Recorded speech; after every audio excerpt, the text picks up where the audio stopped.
Hi and welcome to the channel. It's been over a year since I purchased my 2021 Tesla Model Y, so in this video I'll be sharing my ownership experience over the first year.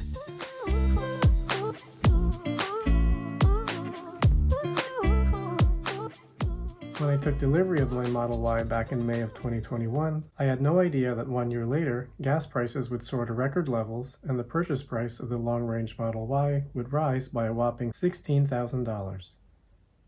Also, Tesla no longer includes a mobile charger with vehicles ordered after April 28, 2022, so you'll have to purchase one for $200.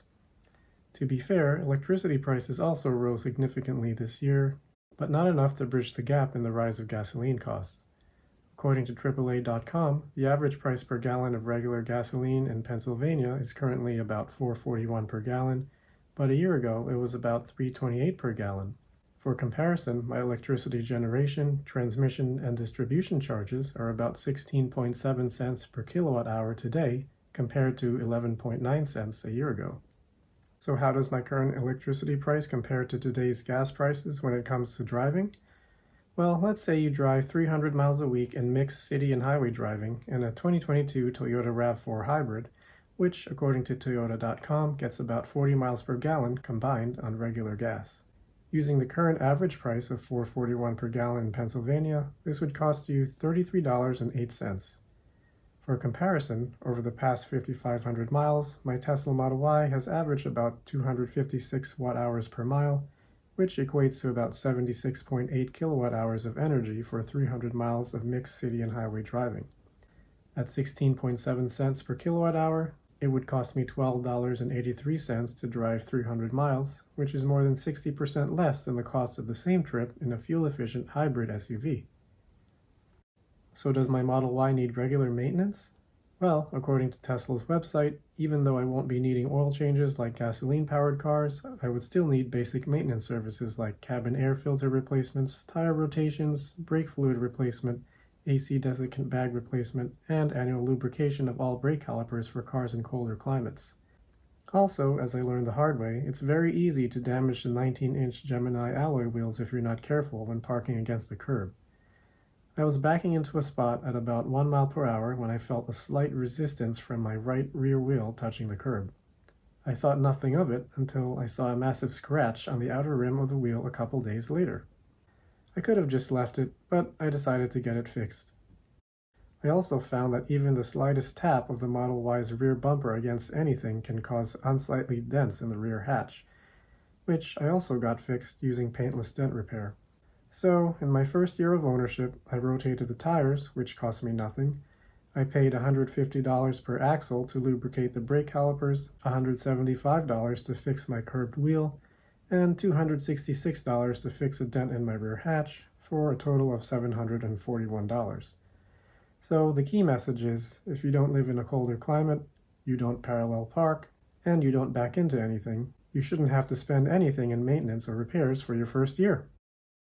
One question I get asked a lot by friends and family is, how do you charge this thing?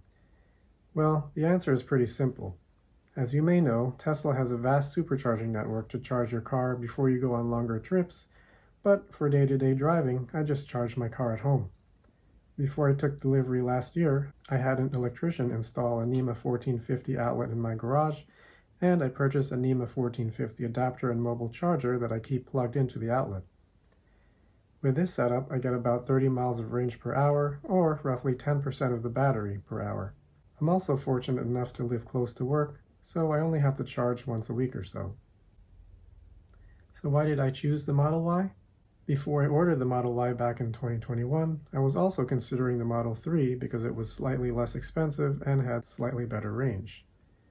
But I decided to go with the Model Y because of the larger storage areas in the trunk and front, the higher seating position, and the roomier back seat. This did change the driving experience a bit, as I could feel more lean during turns, and the 0 to 60 was about half a second slower than the Model 3. But I did buy the car for day-to-day usability and not for track days, so I was fine with that. If you watched my earlier video on acceleration boost, you'll know that I did purchase that upgrade, which lowered my 0 to 60 time to 4.2 seconds, which is as fast as the current Model 3 long range, and fast enough for what I need it for.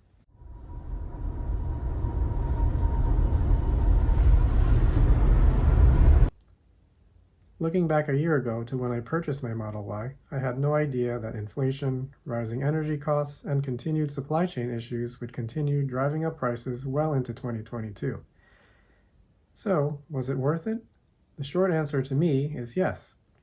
Ordering the exact configuration today would cost $16,000 more than what I paid last year, and the trade-in value today of my one-year-old Model Y is more than what I paid for it.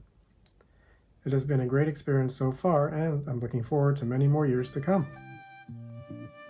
Thanks for watching. If you have any questions, feel free to leave them in the comments below. And if you like this video, be sure to like and subscribe. Until next time, this is Bri the Tesla Guy.